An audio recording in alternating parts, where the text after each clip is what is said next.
Aku ini udah usaha, tapi tidak kau hargai sama sekali. Pikirmu aku nggak mendam semuanya tah? Satrio membelalakan matanya di depan istrinya, sembari berkacak pinggang. Iva sang istri menangis terseduh-seduh sambil menggendong anaknya yang masih berumur 2 tahun. Lah, pikirmu aku ya tidak usaha apa? Sambil gendong, aku keliling kampung cari permakan baju. Uang dari kamu cuma cukup buat makan saja, Mas. Bayar sekolahnya Dini siapa kalau nggak aku? Sambil terisak, Iva mengeluarkan seluruh beban di hatinya. Anaknya Dika justru ikut menangis. Mendengar samar-samar orang bertengkar, Udin, kakak Iva yang tinggal di sebelah rumahnya segera keluar rumah mencari sumber suara. Ketika didapati suara itu dari rumah adiknya, Udin segera masuk. Ada apa ini? Iva hanya menunduk. Satrio langsung menjawab. Gak usah ikut-ikutan, Mas. Loh, Iva ini adikku. Kalau ada apa-apa, jelas urusannya sama saya. Udin segera mengambil Dika dari gendongan Iva yang sedang menangis. Uang lagi, kata Udin. Aku kan udah bolak-balik ngajak kamu kerja di listrik. Enak, bayarannya lumayan daripada jadi tukang parkir. Sehari dapat 20-30 ribu. Cukup apa? Satrio membuang muka dari pandangan kakak iparnya itu. Aku kan udah bilang gak sanggup kan, Mas. Aku takut di atas itu. Iva pun langsung menyahut. Kerja apa aja ya pasti susah, Mas. Daripada kayak gini, utang di mana-mana. Malu aku, Mas, malu. Satrio kemudian duduk sambil menahan amarahnya. Sampai kapan kayak gini? Gak malu tah? Bertengkar terus didengarkan tetangga itu loh, kata Udin sambil mengayun-ngayunkan ponakannya agar tak menangis. Di dalam kamar Dini, anak pertama Iva dan Satrio yang berusia 13 tahun mendengar seluruh percakapan keluarganya itu. Dia marah, kesal, dan sakit hati dengan sikap ayahnya yang tak pernah menghargai ibunya. Ayahnya hanyalah seorang jukir yang pendapatannya sedikit dan tak tentu. Dini ingat sudah beberapa kali diingatkan oleh gurunya tentang pembayaran buku-buku sekolahnya. Sebenarnya dia murid yang pintar karena sejak kecil Dini selalu ranking 1 dan mendapatkan beasiswa.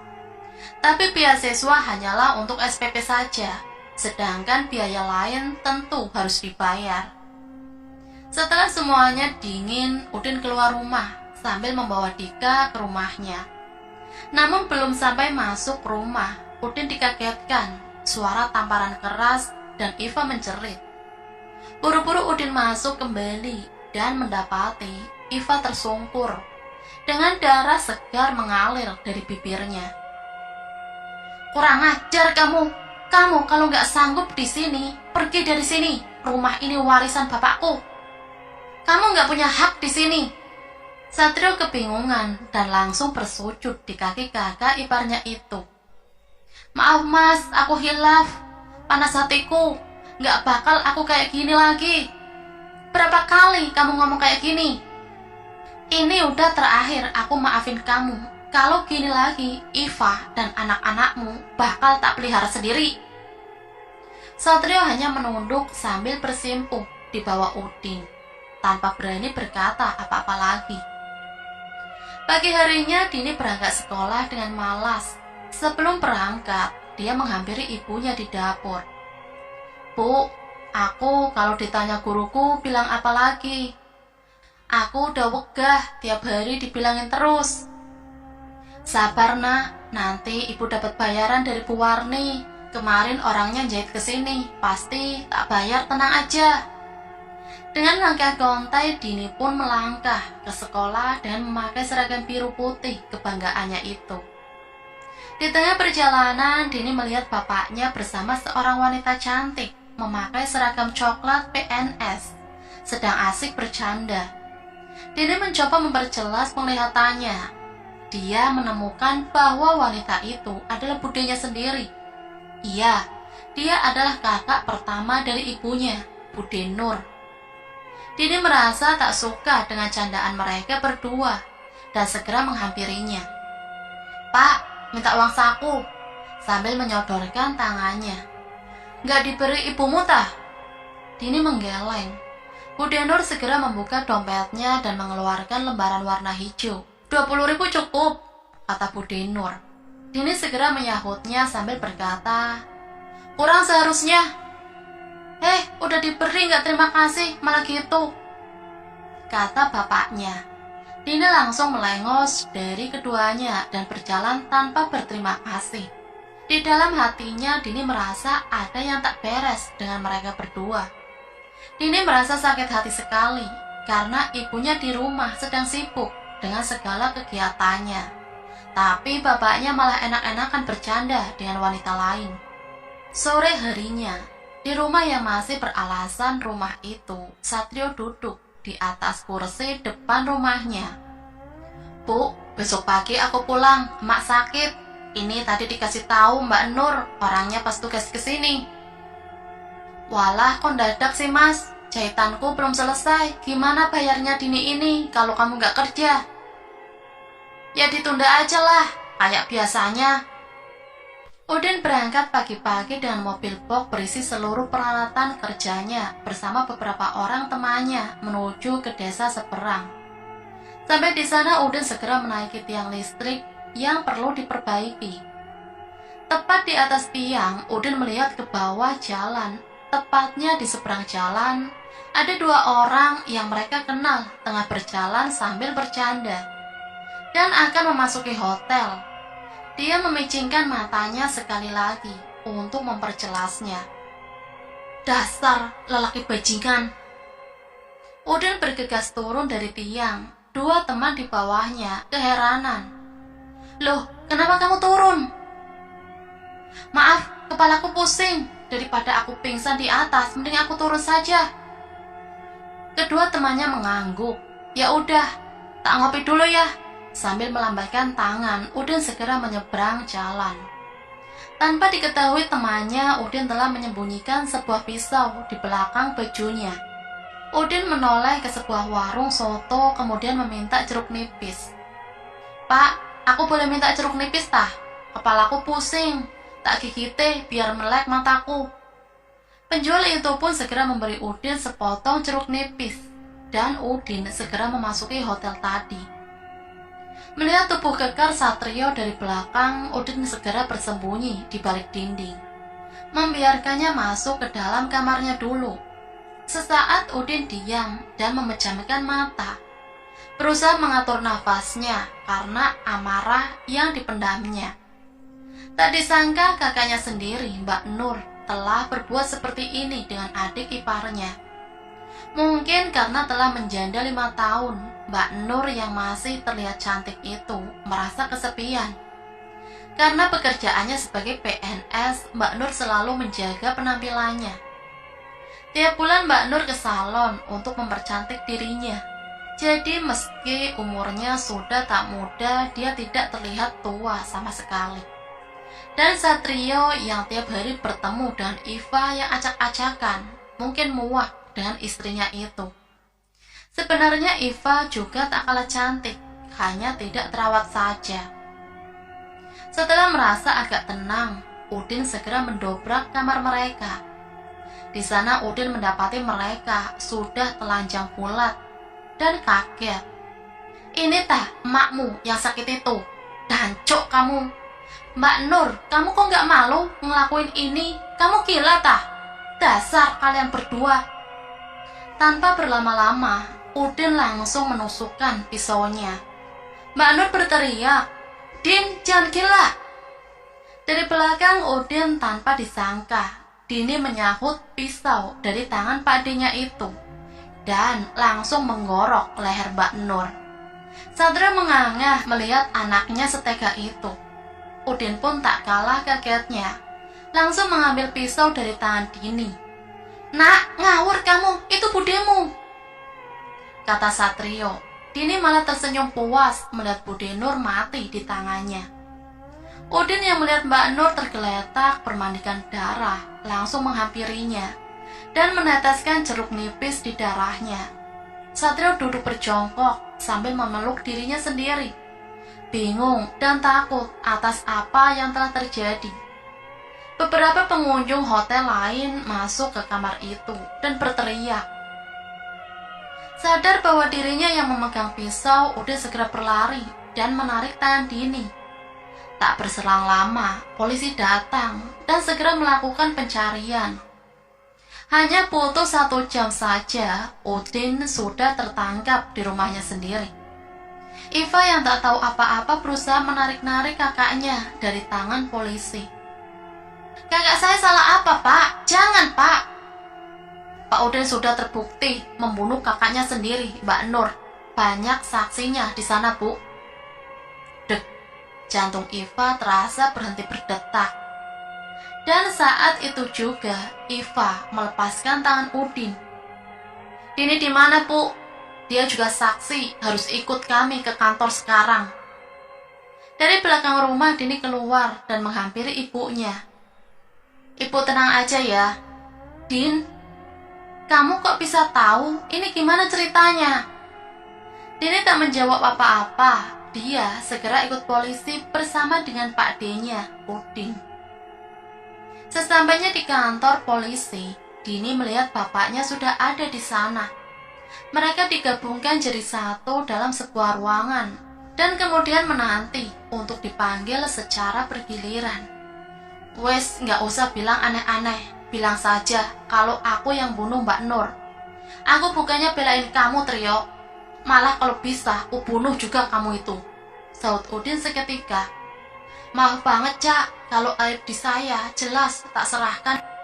Dini hanya diam, takut, sedih, dan tak menyangka atas apa yang telah dilakukannya. Di satu sisi Dini menyesal, tapi di sisi lain Dini lega telah membunuh wanita perebut ayahnya itu. Sebenarnya Dini sudah sering mendapati bapaknya bersama Bude Nur. Terkadang budenya itu minta diantar pulang ke rumahnya di desa seberang. Dan bapak dengan senang hati mengantarkannya sembari beralasan ingin menjenguk emaknya yang rumahnya tak jauh dari rumah Bude Nur. Tapi Dini tahu bahwa itu hanyalah alasan saja. Pernah juga di warung bakso saat Dini bersama teman-teman sekolahnya. Salah satu temannya, Rania, menunjukkan ke satu meja di belakangnya. Saat Dini menoleh, dia melihat bapaknya sedang suap-suapan dengan budenya itu. Seketika panas hati Dini langsung meninggalkan warung. Benar-benar memalukan, pikirnya. Sering terbesit di kepala Dini untuk menghabisi nyawa Bude Nur. Dia berpikir budenya hanyalah seorang janda dan tinggal sendiri. Sedangkan anak satu-satunya, Mas Aldi, sedang kuliah sambil kerja di kota. Tak mungkin ada yang memperhatikannya. Kini semua jadi nyata. Dini sudah benar-benar melakukannya tanpa pikir panjang lagi. Isakan tangis terdengar di seluruh penjuru rumah Mbak Nur. Mayatnya sudah selesai dikafani dan segera dimakamkan. Hanya menunggu kedatangan putranya, Aldi saja. "Fah, ini gimana sih ceritanya? Kok sampai kayak gini?" tanya Mbak Ida, istri Cak Udin sambil sesegukan. "Aku yang gak ngerti, Mbak, masalahnya apa? Kok bisa Mas itu bunuh Mbak Nur? Mukaku tak taruh di mana, Fah? Ya Allah." Tiba-tiba Aldi datang sambil marah-marah, memanggil-manggil nama pamannya, Udin. "Man, kesini, kalau berani, gelut sama saya, jangan cuma berani sama wanita." Warga segera menenangkan Aldi, memeganginya dan menjauhkan Aldi dari keramaian. Pak Mudin berusaha mendinginkan amarah Aldi. "Udahlah, Dik, ayo diselesaikan dulu kewajiban kita. Buat ibumu, kasihan mayatnya udah nunggu kamu dari tadi." Aldi pun mengangguk berusaha menahan amarahnya. Setelah semua selesai, polisi mendatangi rumah Mbak Nur, menjelaskan semua kronologinya. Semua terlihat tak percaya atas apa yang terjadi. Aldi merasa malu atas kelakuan ibunya. Iva pun semakin terseduh-seduh mendengarkan penuturan polisi. Sakit hati Iva dengan semua kelakuan suami dan kakaknya. Dengan demikian, Pak Udin sudah kami tetapkan sebagai tersangka dan masuk ke sel tahanan. Mohon pengertiannya. Terima kasih. Mbak Ida merasa cukup bangga karena baginya apa yang dilakukan suaminya memang benar, meski dengan jalan yang salah. Aldi mengiyakan dan meminta maaf kepada seluruh keluarganya. Dini sudah diperbolehkan pulang bersama bapaknya. Dalam perjalanan, Dini hanya membuang muka pada bapaknya. Bapaknya pun kebingungan entah apa yang akan dijelaskan nanti pada istrinya Iva. Pukul 12 malam, Dini baru saja terlelap. Dalam mimpinya Dini bertemu dengan Bu Dinur sambil mengatakan, "Perih, perih." Dini pun terbangun dengan keadaan pucat dan bermandikan keringat. Dia melihat keadaan sekitar, hanya kesunyian yang ia rasakan. Dini mencoba tidur kembali dan mimpinya terus berulang-ulang sampai pagi menjelang.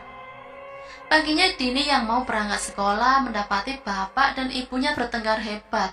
Adiknya Dika menangis menjerit-jerit melihat mereka berdua. Dini segera menggendongnya keluar rumah dan menitipkannya pada Bude Ida. "Udah nak, berangkat sekolah saja, nggak usah ngurus orang tuamu. Ibumu bakal tak belain, bapakmu itu memang anjing, nggak usah mikir," kata Bude Ida. Di penjara Udin selalu melamun. Teman seselnya Irwan selalu mengajaknya berbicara agar tak semakin bengong. "Kamu baru beberapa hari di sini, udah kayak orang stres aja. Aku nih udah 2 tahun enjoy aja. Udah garis kita di sini bang, jalanin aja," kata Irwan dengan logat Medannya. Udin hanya tersenyum. Bagaimana tidak, setiap Udin tidur, dia selalu melihat Mbak Nur datang dan mengucapkan kata "perih, perih" dan berulang-ulang sampai Udin takut untuk memejamkan mata. Tak disangka hal yang dilakukannya benar-benar terjadi. Konon kata, orang bilang darah orang mati diberi perasan jeruk nipis, maka rohnya akan terus bergentayangan. Awalnya Udin berniat untuk membunuh Satrio agar matinya tak tenang. Pisaunya pun sudah dibaluri dengan jeruk nipis, tapi rencananya berubah dengan kedatangan Dini yang malah membunuh kakaknya sendiri. Udin paham karena semua orang sudah membicarakan perselingkuhan Satrio dan Mbak Nur. Jelas Dini juga mendengarkannya, dan tak mungkin bagi Dini membunuh ayahnya sendiri. Hampir tiap malam Udin dan Dini tak pernah tidur dengan tenang. Kegelisahan terus menyerang. Dini semakin kurus dan tidak terawat. Hingga suatu malam, Dini mendengar suara tangisan adiknya di dalam rumah. Dini keluar kamar dan melihat Dika sendiri duduk sambil menunjuk sesuatu. Saat Dini melihat apa yang ditunjuk Dika, betapa terkejutnya Dini melihat arwah Bude Nur dengan kepala miring dan hampir jatuh. Berkata, "Perih, Nduk, perih." Seketika Dini pingsan. Besoknya teman-teman Dini menjenguknya karena khawatir akan keadaan Dini belakangan ini. Rania bertanya, "Din, kamu ini sebenarnya mikirin apa sih? Pelakornya ibumu juga udah mati kok, kamu malah nggak tenang gini sih?" Dini pun menangis sejadi-jadinya, kemudian menceritakan semuanya kepada teman-temannya. "Lah, gini kamu kok nggak cerita ke ibumu? Bilang biar dapat jalan keluarnya." Sepulang teman-temannya, Dini memberanikan diri untuk bercerita kepada ibunya. Iva tak percaya atas apa yang Dini ceritakan. "Ya Allah nak, kalau gini kan kasihan Pak Demu Udin, gak salah apa-apa malah kena imbasnya. Terus aku harus gimana Bu, biar arwahnya Bude Nur gak ganggu aku terus? Nanti ikut ibu ke Cak Haris, orangnya pasti tahu masalah gini nih." Udin yang tengah tertidur tiba-tiba terganggu. Suara Irwan yang ngoceh gak jelas dengan bahasa Jawa. "Loh, kamu bisa bahasa Jawa tawan?" Irwan langsung menoleh ke Udin sambil memiring-miringkan kepalanya, lalu tersenyum. Din, perih, Din, perih. Udin langsung terduduk dan mundur ke belakang tembok. Ampun Mbak Nur, minta maaf. Pinta Udin sambil gemetaran dan terus merapat ke tembok. Irwan pun langsung menerkam Udin dan mencekik kepalanya. Udin berusaha berteriak memanggil penjaga. Beruntung ada polisi yang sedang tugas berkeliling. Udin pun selamat dan Irwan langsung pingsan. Satrio sudah tak betah tinggal di rumahnya. Tiada hari tanpa bertengkar dengan istrinya. Apalagi melihat wajah Dini membuatnya bergidik ngeri. Kala mengingat dia yang telah membunuh Mbak Nur. Hampir tak percaya kalau Dini adalah anaknya sendiri. Sore itu juga Satrio memutuskan untuk pulang ke rumah emaknya. Saat hampir sampai, dia melewati rumah Mbak Nur yang sepi karena tanpa penghuni. Dia menoleh sesaat dan tiba-tiba melihat penampakan Mbak Nur di depan rumahnya. Satrio kaget, motornya pun oleng dan terjatuh dengan sendirinya. Sebelum berusaha bangkit, tiba-tiba saja truk gendeng di belakangnya langsung melindas kepalanya. Hancur, berantakan, dan tak berbentuk. Sore itu juga Dini dan ibunya menemui Cak Haris dan menceritakan kejadian yang Dini alami. Cak Haris hanya mangut-mangut dan bertanya pada Dini, "Pisau yang kamu pakai bunuh sekarang di mana?" "Aku pendam di belakang rumah, disuruh Pak De Udin itu kemarin." "Bawa ke sini, beliin bunga 7 rupa dan madu, jangan lama-lama keburu telat." Dini pun segera menggali tanah belakang rumahnya dan mengambil pisau yang ia bungkus dengan plastik. Nampak jelas masih tersisa noda darah yang sudah mengering di bagian tajamnya. Tak lama-lama Dini dan ibunya segera memberikannya pada Cak Haris. Beliau memandikan pisau tersebut dengan bunga dan madu yang sudah dibeli ibu Dini, sambil membacakan sesuatu yang entah apa. Dini hanya diam di belakangnya, sampai tiba-tiba terlihat asap mengepul memenuhi ruangan dan mulai terlihat jelas arwah Mbak Nur dengan tersenyum. Cak Haris pun berkata, "Sudah ya Mbak, kamu yang tenang di sana. Keluargamu udah ikhlas dan mendoakan semoga husnul khotimah. Kamu juga harus ikhlas." Berakhirnya kalimat Cak Haris, Mbak Nur pun pergi menghilang. "Alhamdulillah Din, sekarang tugasmu tinggal satu, bebaskan Pak Demu dari penjara." Dini dan ibunya menangis sambil berpelukan, kemudian berterima kasih pada Cak Haris dan berpamitan pulang. Sesampainya di rumah, mereka dikejutkan kabar kematian Satrio yang tak terduga. "Ini udah jalannya Bapak, Bu, ikhlaskan ya Bu," kata Dini kepada ibunya yang menangis sesekukan. Besoknya Dini sudah bertekad untuk membongkar semua rahasianya ke kantor polisi. Karena Dini masih di bawah umur, akhirnya Dini hanya mendapatkan rehabilitasi. Badannya pun sudah bebas tanpa syarat. "Terima kasih ya Din, sekarang bapakmu sudah dapat ganjarannya. Moga hidupmu dan ibumu tambah tenang," kata Pak De Udin.